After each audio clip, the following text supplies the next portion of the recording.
बिस्मिल्लाहिर्रहमानिर्रहीम। अस्सलाम वालेकुम everyone, welcome back to biology with Hamza Ramzan. हम लोगों ने जो कोऑर्डिनेशन एंड कंट्रोल वाला चैप्टर से स्टार्ट किया हुआ था, उसका फर्स्ट पार्ट हम लोगों ने अपलोड कर लिया था। जो सेकंड पार्ट है, this is the second part of that chapter. हम लोगों ने जो किप्स एमसीक्यूज की जो डिस्कशन वाला सेशन स्टार्ट किया हुआ है, एक सीरीज स्टार्ट की हुई है। This is one of those videos. अगर आप लोगों ने पहले वाले जो चैप्टर्स हैं उनको नहीं देखा तो एक दफा उनको लाजमी चेकआउट कीजिएगा। दूसरा, हमारे पास वैसे जो दूसरी पेजेस होते हैं, दूसरी बुक्स होती हैं, वो भी मौजूद होती हैं, लेकिन चंद एक चैप्टर्स ऐसे हैं जिनमें उनके ऊपर निशान लगे हुए हैं जो कि काफी बुरा लगता है। तो मेरे पास ये वाले पेजेस जो हैं थोड़े से ऊपर नीचे होंगे, तो काइंडली उसको मैनेज कर लीजिएगा, क्योंकि यहाँ पे जो इंपॉर्टेंट चीज है वो पेजेस की ओरिएंटेशन नहीं है। पेजेस के ऊपर जो चीज लिखी हुई है दैट इज मोर इंपॉर्टेंट। तो खैर, हम लोग इस सेशन को स्टार्ट करते हैं अभी। और अगर आप लोग चाहते हैं कि आपको ये वाली जो वीडियोस हैं वो कंटिन्यूअसली इसी तरह से मिलती रहे, तो इस चैनल को लाजमी सब्सक्राइब कीजिएगा और हमारी ये वाली जो सीरीज है इसको फॉलो कीजिएगा, ताकि आपकी जो एमडी कैट की तैयारी है वो इंशाल्लाह काफी अच्छी हो जाए। तो एक काम आप लोगों ने दोबारा से करना है, इसको वीडियो को यहाँ पे पॉज करके इन तमाम एमसीक्यूज को आप लोगों ने एक दफा खुद से सॉल्व करने की कोशिश करनी है। देन वीडियो को रिज्यूम कीजिएगा, ताकि आपको आइडिया हो जाए कि आपकी जो तैयारी है वो कैसी है, आपके जो एमसीक्यूज हैं वो कितने ज्यादा सही होते हैं। तो क्वेश्चन नंबर 44 तक हम लोगों ने कर लिया था, 45 से स्टार्ट करते हैं। For the impulse to transfer from presynaptic to postsynaptic neuron, the substance required is। देखिए, यहाँ पे बात हो रही है साइनेप्स की, कि जब प्री साइनेप्टिक न्यूरॉन से पोस्ट साइनेप्टिक न्यूरॉन तक नर्व इंपल्स ने जाना होता है, तो कौन सा सब्सटेंस यहाँ पे सबसे ज्यादा इंपॉर्टेंट होता है वो साइनेप्स वाले प्रोसेस के होने के लिए। हमारे पास सोडियम और पोटेशियम जो है, ये नर्व इंपल्स को एक एक्सोन में ट्रांसफर करने के लिए तो बहुत इंपॉर्टेंट है, लेकिन यहां पर इनका रोल इतना ज्यादा नहीं होता, क्योंकि जो साइनेप्स होता है ना, वहां पे कैल्शियम का जो आयन है, यहाँ पे आप लोगों ने एक चीज पढ़ी होगी साइनेप्स वाला टॉपिक कवर करते हुए, कि जो हमारे पास पोटेंशियल गेटेड कैल्शियम चैनल्स होते हैं, जो कैल्शियम चैनल्स ओपन होते हैं साइनेप्स के अंदर, जिसकी वजह से कैल्शियम सेल के अंदर एंटर होंगे, और वो जो सिक्रीटरी वेसिकल्स हैं या साइनेप्टिक वेसिकल्स हैं, उनको प्री साइनेप्टिक मेम्ब्रेन की तरफ फोर्स करते हैं, जिनमें से न्यूरोट्रांसमीटर रिलीज होने हैं। तो जो साइनेप्स है उसके होने के लिए calcium ion is very important. The nerve impulse which jumps from node to node in myelinated neurons। myelinated neurons के अंदर हमारे पास node of Ranvier होते हैं। इन nodes of Ranvier के अंदर एक जो nerve impulse है वो एक node of Ranvier से दूसरे node of Ranvier के ऊपर jump करके जाती है। और ये वाला जो काम है, इस काम को, ये इस तरह की जो nerve impulse होती है, उसे हम लोग jumping impulse या फिर saltatory impulse का नाम देते हैं। When a nerve impulse jumps from one node of Ranvier to the next in a myelinated neuron, it is called again। ये हमारे पास पास पेपर में दो दफा रिपीट हो चुका है ऑलरेडी वाला सवाल, तो इट इज वेरी इंपॉर्टेंट। तो हमारे पास जब एक नर्व इंपल्स एक नोड ऑफ रेनवे से दूसरे नोड ऑफ रेनवे पे जाएगी, तो that is called saltatory conduction, या फिर सॉल्टेटरी इंपल्स भी से कहेंगे, इसे जंपिंग इंपल्स भी कहेंगे। All of these are the names of the same thing. In nervous system chemical messengers are called. जो केमिकल मैसेंजर्स हैं, वैसे आप लोगों ने एंडोक्राइन सिस्टम में पढ़ा हुआ है कि दे आर हॉर्मोन्स। वो केमिकल मैसेंजर्स हैं जो कि हमारी बॉडी में किसी भी मैकेनिज्म को, किसी भी फिनोमिना को रेगुलेट करने में हेल्प करते हैं। लेकिन यहाँ पे नर्वस सिस्टम में केमिकल मैसेंजर्स जिन्होंने साइनेप्स पे एक न्यूरॉन से अगले न्यूरॉन को मैसेज पहुंचाना है, उनको हम लोग एंजाइम्स या कीमो रिसेप्टर्स या हार्मोन्स नहीं कहेंगे, बल्कि उनको न्यूरोट्रांसमीटर्स कहते हैं। Acetylcholine और noradrenaline are two types of dash used in our nervous system। तो एड्रेनालिन, नॉरएड्रेनालिन, एसिटाइलकोलाइन, ये तीनों हमारे पास बेसिकली क्या होते हैं, ये न्यूरोट्रांसमीटर्स होते हैं, जो कि नर्वस सिस्टम में एक न्यूरॉन से दूसरे न्यूरॉन का मैसेज ट्रांसफर करने में हेल्प करते हैं। ये किसी भी न्यूरॉन के अंदर एक चीज को आगे इनिशिएट करने में, स्टार्ट करने में हमें हेल्प कर रहे होंगे। तो they are not hormones in this, they are neurotransmitters. The main neurotransmitter for synapses is dash which lie outside the central nervous system। अब जो एड्रेनालिन है, नॉरएड्रेनालिन है, ये हमारे पास ऐसे जो न्यूरोट्रांसमीटर्स होते हैं, ये डोपामिन हो गया, सीरोटोनिन हो गया, जो सेंट्रल नर्वस सिस्टम के अंदर काम करते हैं। जो एसिटाइलकोलाइन है, that is the main neurotransmitter in the peripheral nervous system और outside the central nervous system. That is a very important question. Impulses jump across synapse in the form of chemical messengers such as। जो अब हमारे पास chemical messenger जो कि एक neurotransmitter का काम करेगा, यहाँ पे जो ग्लूटामिन है, आर्जिनिन है और ल्यूसीन है, all three of these are amino acids। ये तीनों जो हैं, these are amino acids। जो डोपामिन है, ये वो हार्मोन है, सॉरी, ये वो न्यूरोट्रांसमीटर है जो कि हमारे मूड को अफेक्ट करता है। एक इंसान जब खुश होता है तो बेसिकली उसके अंदर डोपामिन बहुत ज्यादा रिलीज हो रहा होता है, that is why he is being happy. तो डोपामिन जो एक न्यूरोट्रांसमीटर है। A dash is a junction between two neurons or between a motor neuron and a muscle cell. तो जब कभी भी एक न्यूरॉन ने आगे किसी सरफेस को आगे पोस्ट साइनेप्टिक जो डेंसिटी होती है, पोस्ट साइनेप्टिक मेम्ब्रेन होती है, उसको मैसेज ट्रांसफर करना है, चाहे आगे न्यूरॉन हो चाहे आगे मसल हो, तो बेसिकली वो जंक्शन जहां पे एक न्यूरॉन आगे मैसेज ट्रांसफर कर रहा होता है, that junction is known as synapse. उसमें एक और चीज यहाँ पे बच्चे कंफ्यूज होते हैं साइनेप्टिक क्लेफ्ट के बारे में। तो सपोज कर लीजिए कि हमारे पास प्री साइनेप्टिक न्यूरॉन है ये वाला, और पोस्ट साइनेप्टिक न्यूरॉन है दिस वन। तो इनके दरमियान में ये हमें जो जंक्शन नजर आ रहा है ना, overall junction, this junction is synapse. लेकिन इस साइनेप्स के अंदर जो एम्प्टी स्पेस है, अगर सिर्फ और सिर्फ इस एम्प्टी स्पेस के बारे में पूछा जाए तो that empty space will be the synaptic cleft और simply the cleft. Which of the following neurotransmitters affect sleep, mood and learning? तो हमारे पास दो हार्मोन है जो बहुत ज्यादा इंपॉर्टेंट है हमारे मूड को, स्लीप को, लर्निंग को रेगुलेट करने के लिए, मेंटेन करने के लिए। उन दोनों हार्मोन्स को अगर हम देखें तो एपिनेफ्रिन या एड्रेनालिन उसमें शामिल नहीं है। ये एक फाइट एंड फ्लाइट जो न्यूरोट्रांसमीटर है, इसने हमारी बॉडी के अंदर जो एक सिंपैथेटिक नर्वस सिस्टम वाला काम करना होता है, ब्लड प्रेशर को इंक्रीज कर देना है, वेजोडाइलेशन करनी है मसल्स के अंदर, वो सारा काम करना है एपिनेफ्रिन, वो यहाँ पे शामिल नहीं होगा। नोर एपिनेफ्रिन एपिनेफ्रिन के साथ मिलकर काम करता है। तो यहाँ पे हमारे पास ऑप्शन डी जो है, इसमें तो दोनों ही मौजूद है, तो ये भी गलत होगी, ये गलत होगी और ये गलत होगी। तीन जो ऑप्शन सी है, डोपामिन जो हम लोगों ने पहले डिस्कस कर लिया यहाँ पे, और सीरोटोनिन, ये दो ऐसे न्यूरोट्रांसमीटर्स हैं जो कि हमें खुश करते हैं, हमारा मूड अच्छा करते हैं और हमारी लर्निंग को अफेक्ट करते हैं। Sense of hearing is concerned with, हमारे ब्रेन के अंदर अलग अलग हिस्से होते हैं जो कि अलग अलग काम कर रहे होते हैं। हमारा जो मेडुला ऑब्लोंगेटा है, इसने जो ऑटोनॉमिक फंक्शंस होते हैं उनको कंट्रोल करना, जैसे हमारी ब्रीदिंग है, हमारा हार्ट रेट है, हमारी डाइजेशन है, हमारी सर्कुलेशन है, जो ऑटोनॉमिक फंक्शंस हैं they are controlled by medulla oblongata. Hypothalamus different hormones की कंसंट्रेशन को मेंटेन करता है। सॉरी, जो सेरिबेलम है, इसने हमारी बॉडी की डिफरेंट जो स्मूथ और एक्यूरेट मूवमेंट्स होती हैं, अगर मैं यहाँ पे सेरिबेलम के ऊपर ही यहाँ पे एरो लगाना चाहता हूँ तो एक काफी एक्यूरेट मूवमेंट वहां पे होगी, वो मूवमेंट भाग के सेरिब्रल कॉर्टेक्स की तरफ नहीं चली जाएगी। तो अगर ये जो हमारी बॉडी ने एक्यूरेट मूवमेंट्स करनी होती है तो वो सेरिबेलम करता है।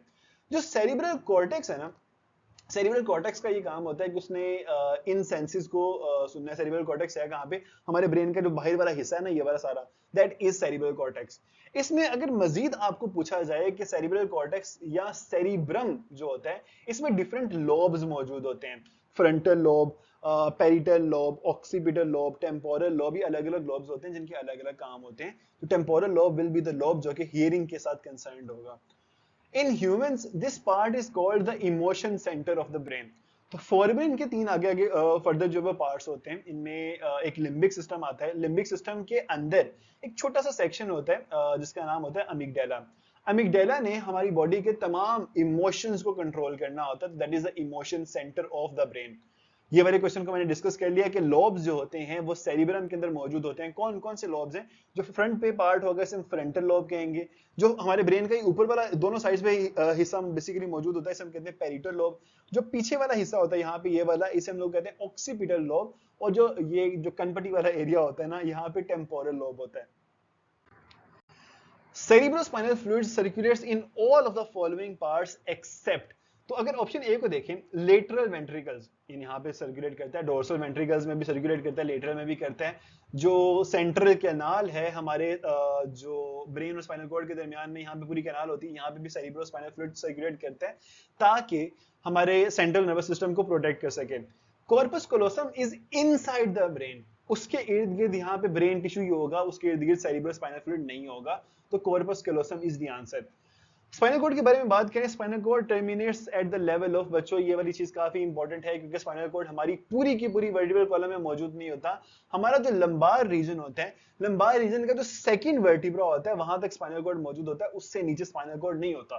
तो स्पाइनल कॉर्ड जो है वो सेकंड लंबार वर्टिब्रा तक जाता है, वहां से आगे टर्मिनेट हो जाता है, वहां से आगे नहीं जाता। Grey matter is composed of, grey matter जो होता है उसमें श्वान सेल्स नहीं होते, उसमें तो मेनली नॉन माइलिनेटेड स्ट्रक्चर्स होते हैं। उसमें न्यूरॉन फाइबर्स इस तरह से न्यूरॉन से ही बना होता है, लेकिन न्यूरॉन्स की जो सेल बॉडीज हैं उनके मिलने से उनका एक क्लस्टर सा जो बनता है, that is the grey matter. The primary function of the spinal cord is to, जो स्पाइनल कॉर्ड है उसने सेरिब्रोस्पाइनल फ्लूइड प्रोड्यूस नहीं करना, इसने ये बेसिकली एपेंडाइमल सेल्स प्रोड्यूस करते हैं, इसने हार्मोन्स प्रोड्यूस नहीं करने, इसने हमारे दो हेमिस्फीयर्स जो कि राइट सेरिब्रल हेमिस्फीयर और लेफ्ट सेरिब्रल हेमिस्फीयर जो होता है, इनको आपस में मिलाकर नहीं रखना, बल्कि इसने हमारे ब्रेन और हमारी पूरी की पूरी जो बॉडी होती है उसको आपस में जोड़ के रखना है, उसकी कम्युनिकेशन करवाने में हेल्प करनी है। तो D will be the answer. Peripheral nervous system के बारे में अगर पूछा जाए तो preparing the body for the fight और flight response is the role of, देखिए जो पेरिफेरल नर्वस सिस्टम है ना, जो हमारे स्पाइनल को ब्रेन और स्पाइनल कॉर्ड के अलावा पूरी बॉडी में जितने भी न्यूरॉन्स हैं, they are peripheral nervous system. अब पेरिफेरल नर्वस सिस्टम की दो अलग अलग कैटेगरीज होती हैं बच्चों, इसको पूरा समझ लें एक दफा। वो पेरिफेरल नर्वस सिस्टम के वो मोटर न्यूरॉन्स, बल्कि जो दो कैटेगरीज होती हैं सेंसरी न्यूरॉन्स और मोटर न्यूरॉन्स की होती हैं, इसमें मोटर न्यूरॉन्स को आगे फर्दर दो हिस्सों में डिवाइड किया जाता है। वो मोटर न्यूरॉन्स जो कि वॉलंटरी एक्शंस को कंट्रोल करवाते हैं, they are in the somatic nervous system, और वो मोटर न्यूरॉन्स जिन्होंने इनवॉलंटरी एक्शंस को कंट्रोल करना होता है, जैसे हमारी हार्ट बीट है, हमारा मिडुला उसको कंट्रोल कर रहा है, हार्ट बीट को कंट्रोल कर रहा है, तो वो इनवॉलंटरी एक्शन है, हम सोच समझ के नहीं कर रहे, लेकिन ब्रेन नहीं करना है उसे भी, तो वो ऑटोनोमिक नर्वस सिस्टम करेगा इस तरह के तमाम काम।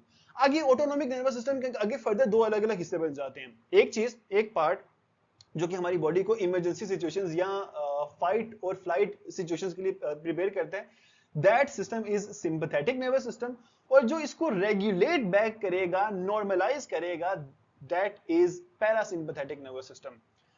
अच्छा जी, वेगस नर्व, बेसिकली यहां पे इस क्वेश्चन का जो आंसर है that is sympathetic nervous system. By the way, vagus nerve arises from dash region, जो स्पाइनल कॉर्ड का पेल्विक रीजन होता है, पेल्विक रीजन से वेगस नर्व अराइव करती है। लेकिन यहाँ पे ना एक सवाल प्रोड्यूस होता है कि भाई स्पाइनल कॉर्ड तो लंबार रीजन पे जाके खत्म हो गया था, पेल्विक रीजन कहाँ से आ गया स्पाइनल कॉर्ड का? तो जो लंबार रीजन में स्पाइनल कॉर्ड होता है उससे निकलने वाली स्पाइनल नर्व्स पेल्विक जो रीजन है हमारे वर्टिब्रल कॉलम का, वहां से बाहर निकलती हैं, तो those nerves are called pelvic nerves. वो वाला स्पाइनल कॉर्ड का जो रीजन होगा उसे हम पेल्विक रीजन ही कहेंगे। तो पेल्विक रीजन से वेगस नर्व जो है वो निकलती है। Bundles of axons or dendrites bounded by connective tissue inside the central nervous system. अगर सेंट्रल नर्वस सिस्टम के अंदर अगर हम डेंड्रॉइड और एक्सॉन्स की बात करें जो कि कनेक्टिव टिश्यू के जरिए बाउंड हुए होते हैं, उन्होंने बंडल बनाया होता है, that they are called tracts. अगर हम उसे पेरिफेरल नर्वस सिस्टम के अंदर बात करें तो they are called nerves. Grey matter spinal cord contains, अब हम लोगों ने ग्रे मैटर के बारे में पहले बात कर ली कि भाई इसमें सेल बॉडीज होती हैं, सेल बॉडीज का क्लस्टर होता है ये, लेकिन ये सेल बॉडीज कौन सी वाली होती हैं? They are not myelinated cell bodies, they are unmyelinated cell bodies या सेल प्रोसेसेस। तो C will be the answer. The incorrect statement regarding hormone is, hormone के बारे में कौन सी स्टेटमेंट इनकरेक्ट है? देयर एंडोक्राइन सिक्रीशंस, हाँ भाई हैं एंडोक्राइन सिक्रीशंस, तो वो हैं organic in nature, they are organic in nature. मक्खियां तंग कर रही हैं यहाँ पे। अच्छा, they are transported by the blood as well, लेकिन यहाँ पर जो भी है कि वो बायोकेमिकल रिएक्शंस को इनिशिएट करते हैं, ये उनके बारे में सच नहीं है। ये उनके बारे में जिसने भी बोला है वो झूठ बोला है। They can not initiate a reaction on their own, पहले से जो रिएक्शन हो रहा है उसको रेगुलेट या मेंटेन करेंगे वो। Cholesterol serves as a precursor of, cholesterol के बारे में हम लोगों ने सुना होगा कि वैसे हमारी सेहत के लिए अच्छा नहीं होता, लेकिन कोलेस्ट्रॉल ने हमारी बॉडी के अंदर एक बहुत इंपॉर्टेंट चीज बनानी है, they are the steroid hormone. अच्छा, आप लोगों ने स्टीरॉइड के बारे में भी सुना होगा कि हमारे लिए अच्छे नहीं होते, बट जो हमारी बॉडी के अंदर प्रोड्यूस हो रहे हैं, प्रोजेस्टेरॉन है, कॉर्टिकोट्रोपिक हार्मोन्स हैं, इस तरह की जो हमारे पास यहाँ एड्रिनल हार्मोन्स हैं, जो they are important for your body. Adrenal cortex के जो हार्मोन्स होते हैं, टेस्टोस्टेरोन एक स्टीरॉइड है, प्रोजेस्टेरॉन एक स्टीरॉइड है, एस्ट्रोजन एक स्टीरॉइड है, तो they are important for your body. तो कोलेस्ट्रॉल ने स्टीरॉइड हार्मोन बनाने हैं। Pick the system which transport hormone in the body, endocrine system ने इसको रिलीज करना है, ट्रांसपोर्ट नहीं करना। उसने कहना भाई ये लो मैंने बना के फेंक दिया, आप खुद ही इसको रेगुलेट करो। नर्वस सिस्टम का ताल्लुक ही नहीं है इसके साथ। मस्कुलर सिस्टम ने सिर्फ हमारी बॉडी को ये मूवमेंट करवानी है। जो सर्कुलेटरी सिस्टम है, जो ब्लड सर्कुलेटरी सिस्टम है, वो क्या करता है? वो एंडोक्राइन सिस्टम को कहता है यार तुमने बनाया है हार्मोन, मुझे दे दो, इसको आगे मैं ले जाऊंगा। तो ब्लड सर्कुलेटरी सिस्टम जो होता है उसने हमारी बॉडी के अंदर हार्मोन्स को ट्रांसपोर्ट करना होता है। Chemically hormones are, chemically hormones क्या कार्बोहाइड्रेट होते हैं? नहीं होते। क्या केमिकली हार्मोन्स होते हैं वो प्रोटीन्स होते हैं? होते हैं। सोमेटोट्रोपिन हार्मोन प्रोटीन है। स्टीरॉइड्स होते हैं? बिल्कुल होते हैं। प्रोजेस्टेरॉन, एस्ट्रोजन, टेस्टोस्टेरोन स्टीरॉइड्स हैं। तो both B and C is the correct answer. Endocrine system of man, hypothalamus, the CEO, the chief executive officer, the owner, the boss, the chairperson of the endocrine system, hypothalamus. Hypothalamus produces all of the following except जो corticotrophin releasing factor है. जब कभी भी adrenal cortex के hormones कम हो जाते हैं तो ऊपर बैठा सीईओ कहता है भाई ये हार्मोन कम हो रहे हैं इनको बनाओ, कॉर्टिकोट्रोफिक रिलीजिंग फैक्टर आता है. टीआरएफ जब कभी भी थायरोक्सिन की अमाउंट कम होती है तो थायरोट्रोफिन रिलीजिंग फैक्टर निकलता है, वो पिट्यूटरी ग्लैंड को कहता है कि भाई वो काम करो वहां पे जाके, सीईओ है ना वो कह सकता है. एंटी डायूरेटिक हार्मोन हाइपोथैलेमस में बन के आके पोस्टीरियर पिट्यूटरी में स्टोर हो जाता है. लेकिन एड्रिनोकोर्टिकोट्रोफिक हार्मोन जो ट्रोफिक हार्मोन्स हैं यहाँ पर, they are produced by the anterior lobe, जो हमारी पिट्यूटरी ग्लैंड का आगे वाला लोब होता है, एंटीरियर लोब होता है, वो प्रोड्यूस करता है इन ट्रोफिक हार्मोन्स को, तो that is not produced by the hypothalamus. Which of the following neurotransmitters function both as neurotransmitter and hormones decreasing our perception of pain? तो हमारे पास हमने पहले बात कर ली कि भाई एपिनेफ्रिन एक न्यूरोट्रांसमीटर है, इसको हार्मोन कंसीडर किया तो जरूर जाते हैं, लेकिन यहाँ पे इस क्वेश्चन का आंसर ये नहीं है. डोपामिन खुशी देने वाला हार्मोन है, सीरोटोनिन है खुशी देने वाला हार्मोन है, but they are not associated with the release और the comfort from pen.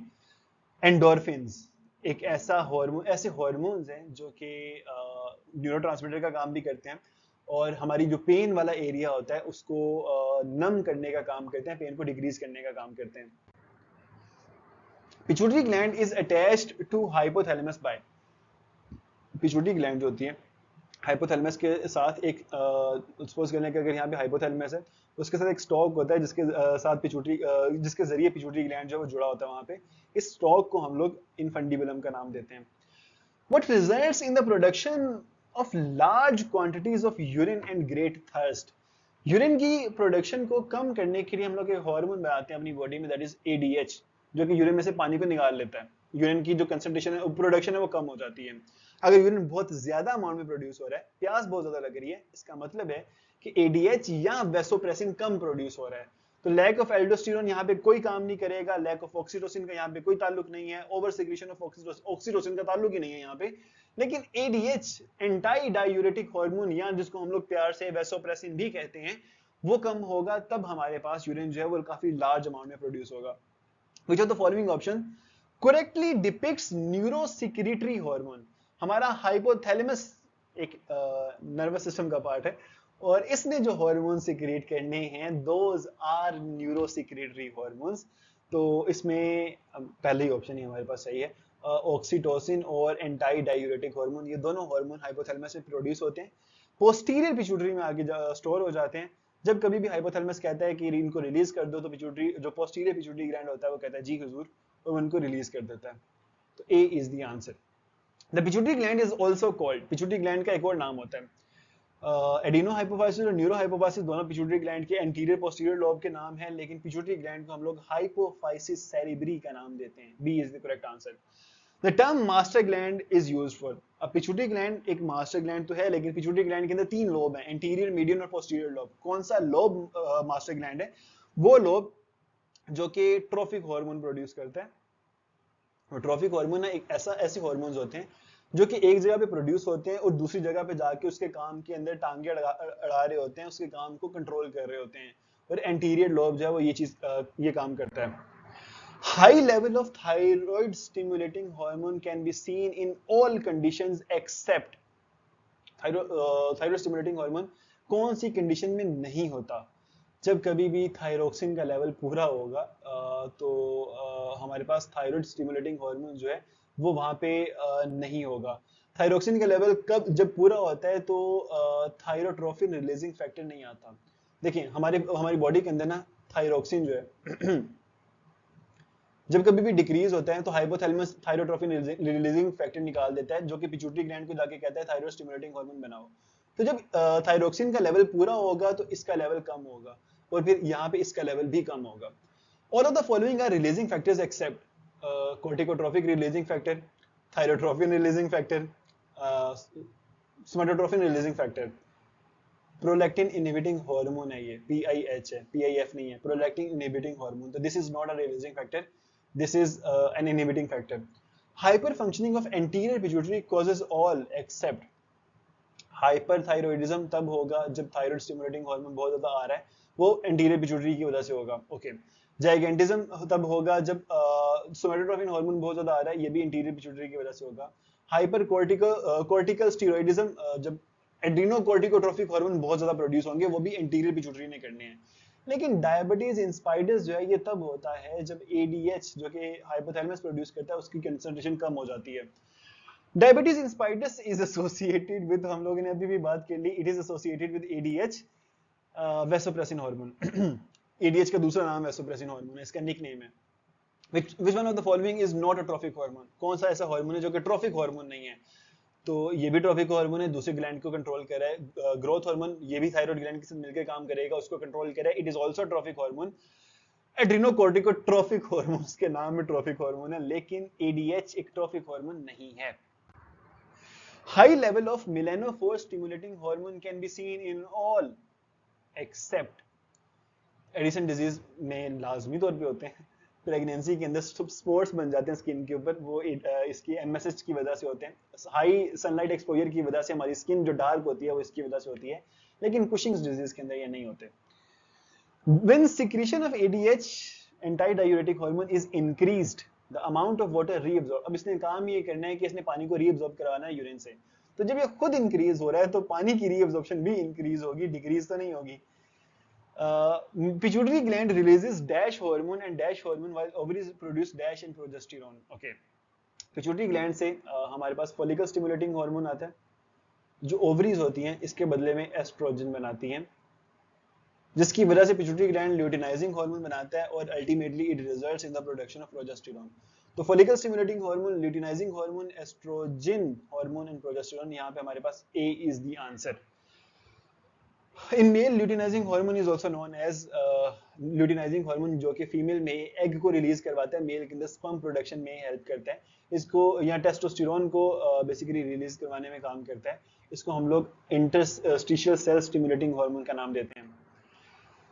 Active thyroxine is also called. Thyroxine thyroid gland का मेन हार्मोन है. थायराइड ग्लैंड के जो दो हार्मोन होते हैं जो कि हमारे बेसल मेटाबॉलिक रेट को कंट्रोल करते हैं, वो T3 और T4 होते हैं. Thyroxine is the T4 tetra iodothyronine, जिसमें 4 आयोडीन के एटम होते हैं. Congenital under secretion of thyroxine. जब कंजेनिटली या बाय बर्थ, कंजेनिटल का मतलब होता है बाय बर्थ, तो बाय बर्थ जब थायरोक्सिन के लेवल जो है वो अंडर सिक्रीट हो रहे हो, थायरोक्सिन जो है वो डेफिशिएंट हो, तो क्रेटिनिज्म कॉज होती है. क्रेटिनिज्म जो है इसमें एक इंसान की डेवलपमेंट नहीं होती सही तरह से, उसका कद छोटा रह जाता है, उसकी स्किन काफी मोटी होती है, स्केली स्किन बन जाती है, जो बाल होते हैं वो कोर्स हो जाते हैं, स्कैंटी हेयर हो जाते हैं, उसकी जो मेंटल कैपेसिटी है वो ग्रो नहीं कर पाती, वो मेंटली रिटार्ड हो जाता है. तो क्रेटिनिज्म होती है जब कंजेनिटली डेफिशिएंट हो. जब बाय एडल्टहुड या एडल्टहुड के बाद जाके डेफिशिएंट हो तो मिक्सिडीमा होती है. Hormones involved in ossification of bone, यानी कि बोन्स के अंदर कैल्शियम को जाके डिपॉजिट करवा के बोन्स को स्ट्रॉन्ग करना है. थायराइड स्टिमुलेटिंग, थायराइड हार्मोन का, थायराइड ग्लैंड का एक हार्मोन है, उस हार्मोन का नाम है कैल्सिटोनिन. जब कभी भी ब्लड के अंदर कैल्शियम का लेवल इंक्रीज होता है तो कैल्सिटोनिन रिलीज होता है, वो जाके कैल्शियम को पकड़ता है, कहता है भाई मेरी बात सुनो, वो लाहौरी बन जाता है और कैल्शियम को रास्ता दिखाता है इधर उधर का, जाके उसको बोन में डिपॉजिट करवा देता है. तो खैर किसी ने माइंड नहीं करना, मैं खुद लाहौर से हूँ.